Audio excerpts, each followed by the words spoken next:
Okay, welcome, Dr. Maya Ziegler of Monarch Family Chiropractic. I'm so grateful that you are here tonight with us, and that you are here with us tonight. And when it comes to talking about the brain, this is a topic that I find fascinating and just very interesting. And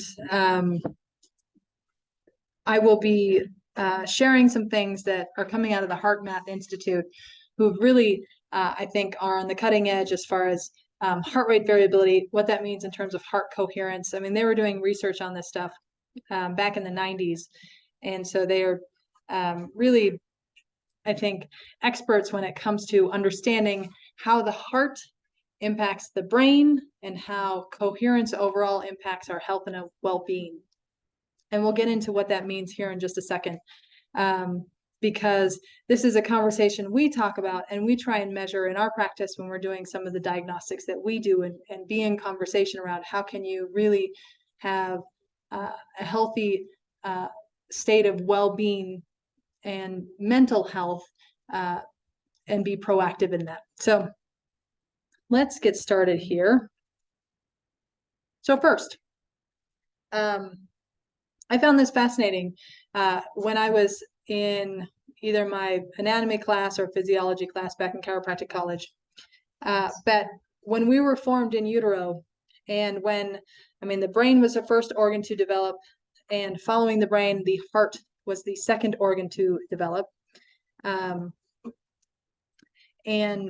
they actually had the neurons, so the brain cells were in the heart, and they relocated to the brain. So they migrated to the brain and seeded the brain. So when you look at the brain and the heart, it has this intricate connection.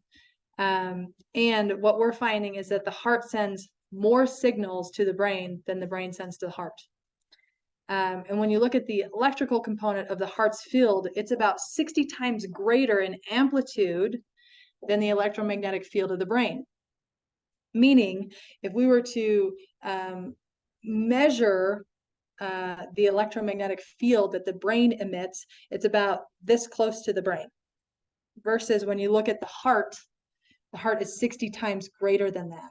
So if you've ever walked into a room where you've had two people fighting, right, and you just feel what that feels like in that room, that is your heart coherence. That is your heart experiencing that magnetic field that is generated by those two people or that environment. So the magnetic component of the heart is 100 times greater than the brain's magnetic field and can be detected, several feet away. And your heart influences emotional processing as well as higher cognitive function, including attention, perception, memory, and problem solving. So a lot of times when somebody is in a stress state, increased demand on that body and that system, how well are they going to be making thought out, detailed decisions, if they are in a fight with their loved one? How well are they going to be thinking about, how is this conversation, what I'm going to say right now, how's that going to impact the long term, right? Are they going to be critically thinking through that, potentially, challenging and stressful conversation, or are they going to be in the moment, reactive, feeling all the feels and responding to what that feels like? And that is all the heart. What is heart? Perception of things and how the brain responds. Because we're not using a lot of executive function when we are in that feeling state, or where that heart puts you. Does that make sense? So if we talk about just coherence, and I don't think I have a slide on this, but if we were to define coherence, it's a synchronicity. It is, I always like to use the analogy, if you think about a flock of geese or a school of fish or a orchestra, right? Each of those are made up of individual musicians, individual fish or geese, but together they are working as one. I think about, the school of fish. It's like hundreds, who knows how many fish are in that massive school, but they're all moving as one. That is coherence. And I want you to think about your coherence in terms of we are made up of trillions of cells within the body. So coherence is those cells working more as one. Okay. You can have coherence within, the cardiovascular system, coherence within the endocrine system, coherence within the brain and nervous system. So you have, coherence and synchronicity within each of those vital systems, but then how do those systems work together in more of a global, body ecological system response, right? So we're constantly looking at how can you support a higher coherence within an individual, because if you have higher coherence, more synchronicity, think about that orchestra, right? Playing that beautiful music when everyone is playing as one, right? So I also want to look at, heart rate variability. Okay. So a healthy heart rhythm is irregular. Okay. We used to think that it should be monotonous, a regular, repeated rhythm. But what we're finding is that when it's a repeated same rhythm, it actually is a more stressful state for the body because we should have variability within this heart rate. So when you have a healthy heart rate, it is irregular, meaning the time intervals between consecutive heartbeats is constantly changing.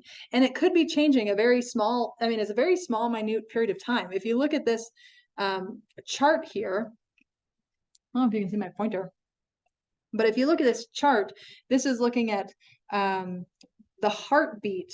And when you have that peak, this peak right here, this is between heartbeats. Okay. So this first one is 70 beats per minute and you have 0.859 seconds. And then the next one is you have 76 beats per minute and that's 0.793. So there's not a massive amount of difference between those seconds, but a variability indicates a level of flexibility within your body to respond to things. And so the example I always like to give, and you guys have heard this if you had maybe a report of findings with me when we're going through discussing the core score and HRV. But if you are awoken up or if you're awoken in the middle of the night, right? Let's say you're fast asleep, it is midnight, you're laying down, your body is totally relaxed, you have a real slow heartbeat. Your brain is doing its thing to recover from a full day of activity. But suddenly somebody pounds on the front door, middle of the night.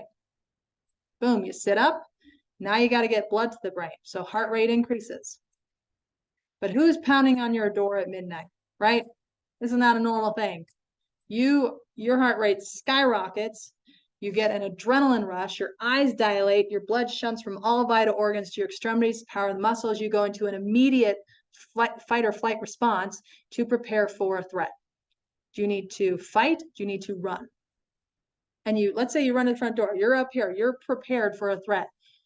And you go to the front door and you realize, oh, it's my neighbor. They locked themselves out. Immediately, your system says, not threat. We can bring that heart rate down, but you still got gravity, right? Blood flows back to the vital organs. Your heart rate slows. Okay, you go from here. So every moment of every day, your brain is processing, perceiving your surroundings, and it could be up here, could be down here. Okay, so they found with the first pacemakers, they killed people because they set the heart rate so regular. Meaning these guys in bed, fast asleep, right? Somebody pounds on their front door.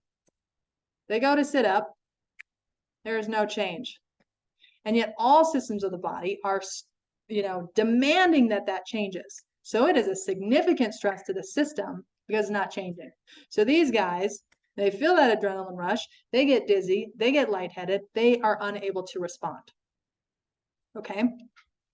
So when you have this variability, it indicates an ability to respond and adapt to the demands of life. Okay. So the higher, again, when we look at the core score, when we see a higher score and a higher level of variability, that means that you can handle the demands in your life. That means your reserve is high, that stress can go up and down. It's no big deal. It just is a problem when that heart rate variability starts to tank. Stress can go up and your system's not at a place where it can handle that stress, and it starts to put stress on everything. And it's okay for periods of time to drop into that, because we all do. But if we are in a state of low heart rate variability or a lower ability to adapt, lower reserve, and you're talking about a chronic state of that, that's where you get into chronic disease, right? That's where it becomes a problem. So that's where there are things that you can do to help support raising that heart rate variability, raising your ability to adapt to those things. And I want to go into impacts to your heart rhythm, whether they're positive or negative. So these are two different graphs, and frankly, I think it's kind of hard to read that. I'm going to make it bigger. Okay, so this is really looking at the difference between two emotional states and what it does to your heart rhythm. Not changing? Yeah. Okay. There it goes. Huh? Yeah. Can you see that better? Okay. So heart rhythm patterns during different emotional states. And I want you to look at this top one. This is somebody who is frustrated. This is their heart rate. And what we like to see are smooth lines, like we're seeing with appreciation down below. We like nice curves and nice smooth lines, a nice amplitude that is consistent. So you can see how long these lines are at the bottom in terms of appreciation. You can see where frustration brings somebody up here, then down there, they're jagged, they're peaked. When you are in a negative emotional state, okay, when your heart perceives things that are not right, that impacts your heart rate variability, that impacts your cardiovascular system, that impacts, because again, your heart is sending more signals to the brain than the brain sending to the heart. So that means that your heart is impacting all systems of the body. Physiology, neurology, chemistry, looking at, hormonal and endocrine changes, is impacting all of those things if your heart perceives that something's not okay. Versus if you're perceiving that you are in a state of positive, loving experience, you are going with the flow, you're happy, your heart's sending good signals to the brain, and there's no negative demands on the system. Does that make sense? And I think if we go here, oh, did I take it out? There's some fascinating research around how a negative emotion can impact immune response. I think it's something like estimated to be when you have a negative emotion or a negative experience, it can impact your immune response to handle or adapt to a situation. And it can actually suppress your immune system for something like 4 to 6 hours by just one negative experience. And so as we're going through this, my hope is that you're starting to think about how can I protect myself so that I'm not exposed to a negative experience, which impacts my coherence, how my system, how I have synchronicity in my body and body systems, and how my heart perceives things, and then how I respond to those things. So let's circle back here. So how do we measure heart rate variability? So we have something called the core score, and it's made up of 3 components: your heart rate variability, or HRV, the surface EMG, which is looking at neuromuscular efficiency, how much energy output you're utilizing to support and protect your body, and then that thermal scan, which is looking at the deepest layer of the body, and do you see stress reaching into organs, blood vessels, glands, okay? But we're focused on heart rate variability. So you all in your initial exam had a core score done. If you've gone through 1 year of care, you've had 3 core scores done. If you've gone through multiple years of care, you get a core score every year. So it starts to plot a trend in terms of what we're seeing with how your nervous system is functioning. Okay. So I would pull up your core score, look at that second page, because you're going to see this picture. So this is called the rainbow chart. And the rainbow chart is showing where your nervous system is in terms of responsiveness to your world, and if you're stuck into a sympathetic or a parasympathetic state. So sympathetic is that fight or flight. Okay, that's you walk into a dark alley, you see a lion, your system goes into a flight or fight state. Right? Again, blood shunts from vital organs to your extremities, power the muscles, increase your heart rate, dilate your eyes. You are prepared for a threat. This doesn't have to be, I mean, this could be public speaking. This could be, you know, going on stage for a performance. This could be running a 200-meter dash. This doesn't have to be a bad thing, because we want the get up and go. We want a responsiveness here. Okay. The other one on the right side is parasympathetic. Okay. And that's rest and digest. It's active at night. It's active after we eat. Okay. It's different neurology and physiology that happens in these states, right? We don't want the get up and go if we're trying to go to sleep, right? We don't want our body to be perceiving a threat if we're trying to get pregnant, right? We want to be in a rest and digest state, a body that thinks I'm safe and I'm good to go for the next 9 months to grow a baby. Okay, so there's different things that happen in these states. It's not good or bad to be in any of them. It's if we're stuck in one and what that means. So first, we're looking at, do we see you charting on the left side or the right side? Okay, and that white dot is where this person is charting. But I want you to understand the quadrants. So upper left quadrant, that is considered an uptight state for the nervous system. Okay, this means that there's high sympathetics, because that left side is sympathetics, but we're still seeing a high level of adaptability. Okay, so you're still responding and adapting to that stress, but it's just in a state of sympathetic, constant preparedness to respond to a threat. You're on high alert, hypervigilance. This is a state of anxiousness, anxiety, could be overtraining. Sometimes we see people who are training for marathons or triathlons, high level training, that sometimes their training is too intense because putting their system into an overload, hypervigilance, there's not an ability to recover. Okay. So sometimes we see people showing up in that upper left corner, which is uptight. Then if we go to that lower left corner, that is a distressed state in terms of your nervous system. Okay, it's high sympathetics, but you've started to shift down lower into the state where you're not adapting as well. So lower adaptability. This means you are literally living off adrenaline. Okay, your body is constantly in high threat, alert, hypervigilance. It is, you know, processing its world that way, and you're in a distress state. This is a lot of people here.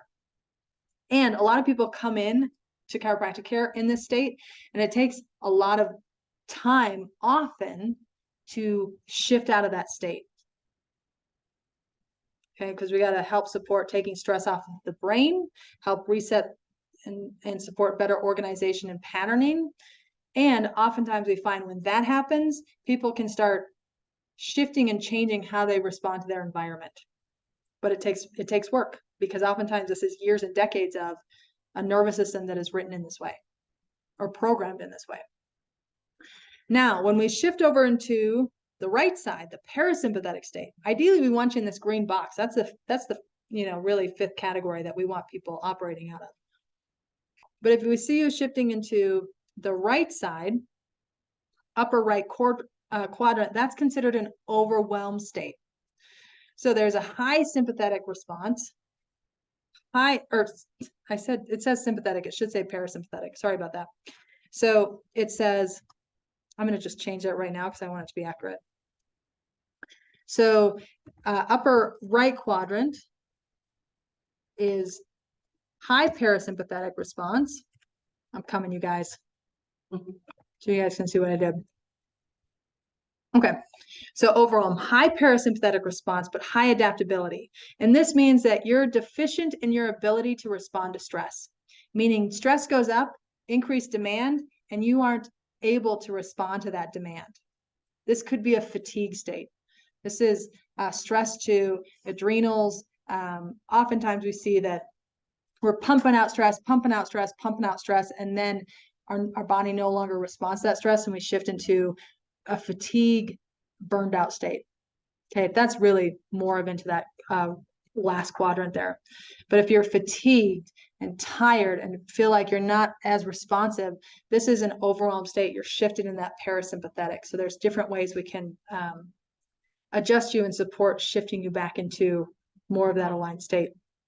And then this fourth quadrant, this lower right, this is really a concerning state when we see people charting here. This is an exhausted state of the nervous system. This is considered a precursor to a health event. Like there's a health event potentially going to happen in the future. This is a medical state. This person probably has diagnoses, maybe on multiple meds, but they are seeing a physician for a medical diagnosis, and they're in a medical state. When we look at this in terms of chiropractic, this is somebody almost in a vegetative state. They're numb. They're unable to respond and adapt to their world in a healthy way.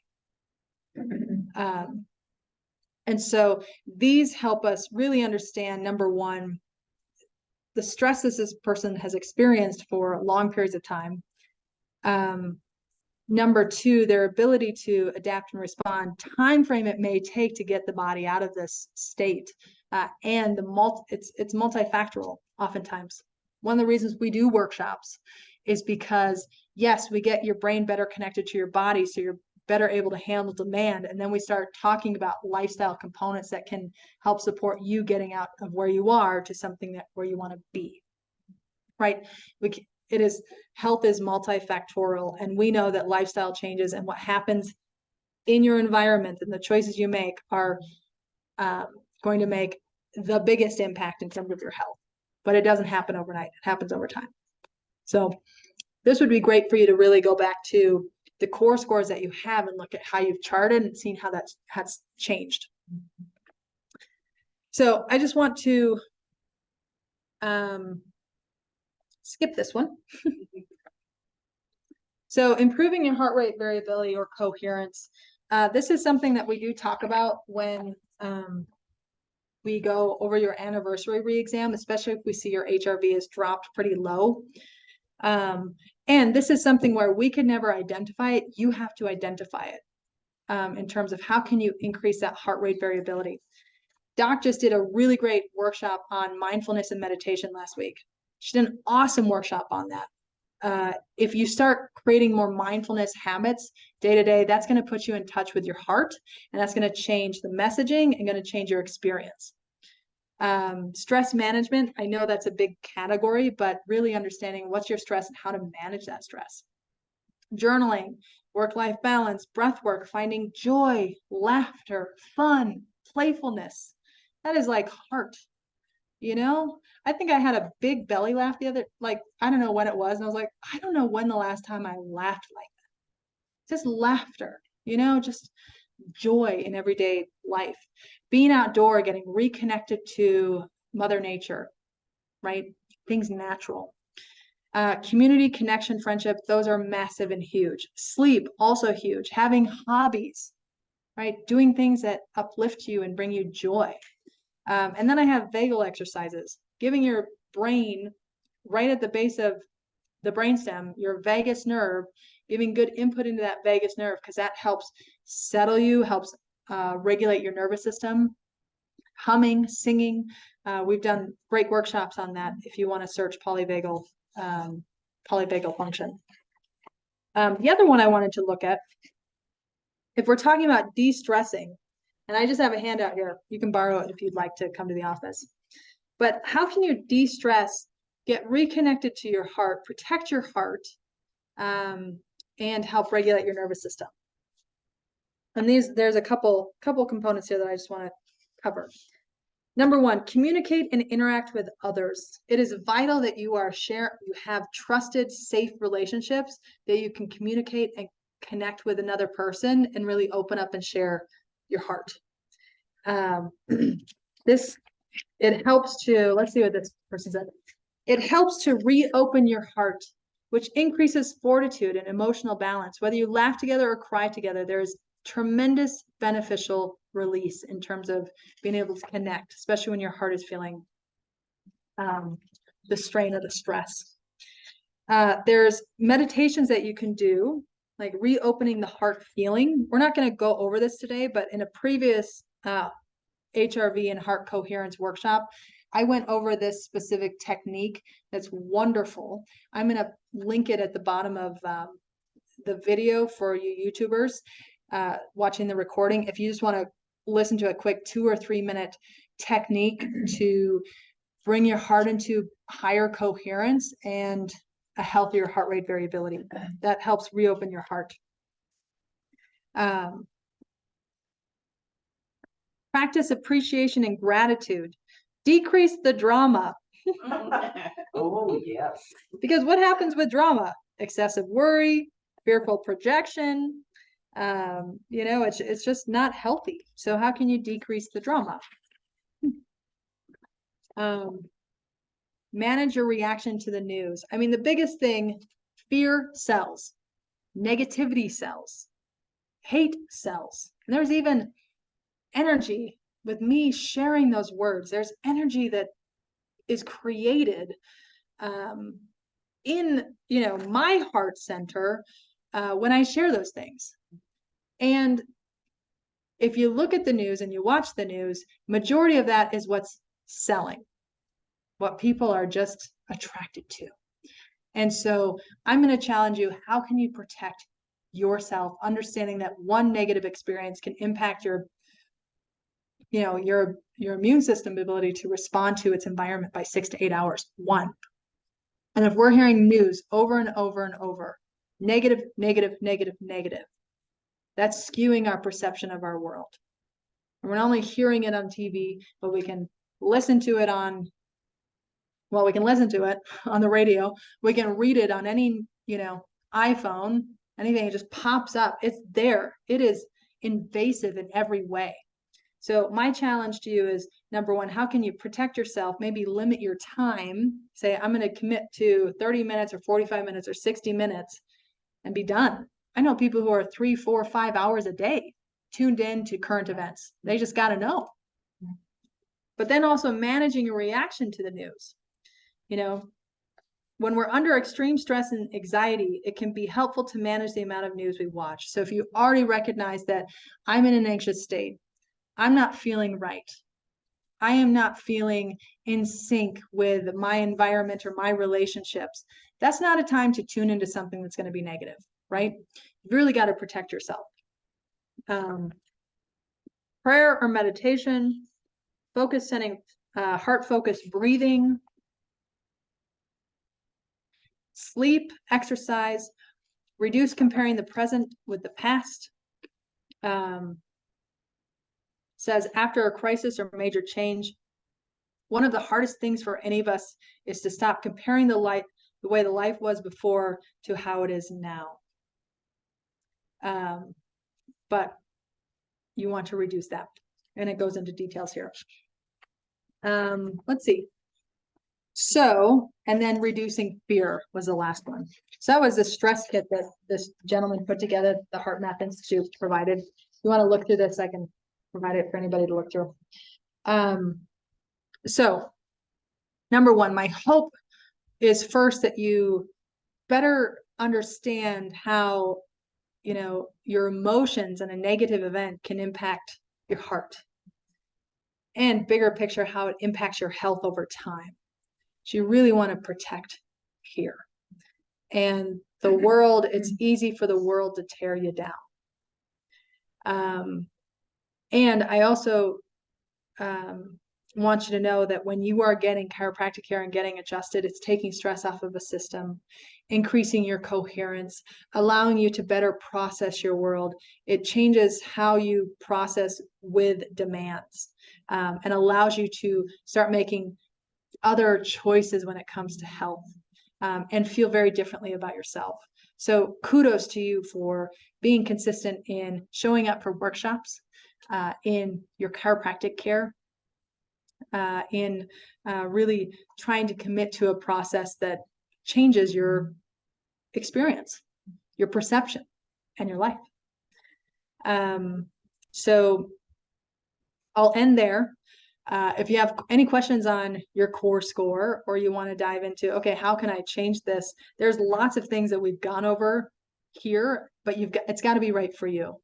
You each know what is going to be best for you. Maybe it's finding joy and playfulness and laughter. Maybe it's, reducing your time to bad news, or maybe it's, getting back into a hobby, whatever it may be. There's lots of things there. It's just doing those and being in a place where you can do those. So thanks for being here tonight. I really value and appreciate your time. And my biggest ask of you is that there are a lot of people who are disconnected from their heart, or who are hurting, and they don't even know where to start. Who are scared to be around other people, maybe because they're still in that COVID mindset. My ask is that maybe you share this information with them, or even maybe you say, hey, get checked. They can be the decision maker in terms of what happens after that. But we really see lives change when people commit to this process. And I mean, Doc and I were sharing with our new team member that there are people who've been with us 8-10 years, and they continue to be with us. They are our family. And oftentimes I think we don't hear about are the tragedies that don't happen because people choose chiropractic care. The things that don't happen, the health events, the diagnoses, because people are choosing to invest in themselves and their health, and starting to make changes as far as their life. So I love and appreciate that you're here. You are a family, and we look forward to being with you whenever you are in the office and engaging with us in the workshops. So if you have questions, please bring them. And we look forward to seeing you in the office and next week for the next workshop. So, thank you. Thank you. Let's see. We are family.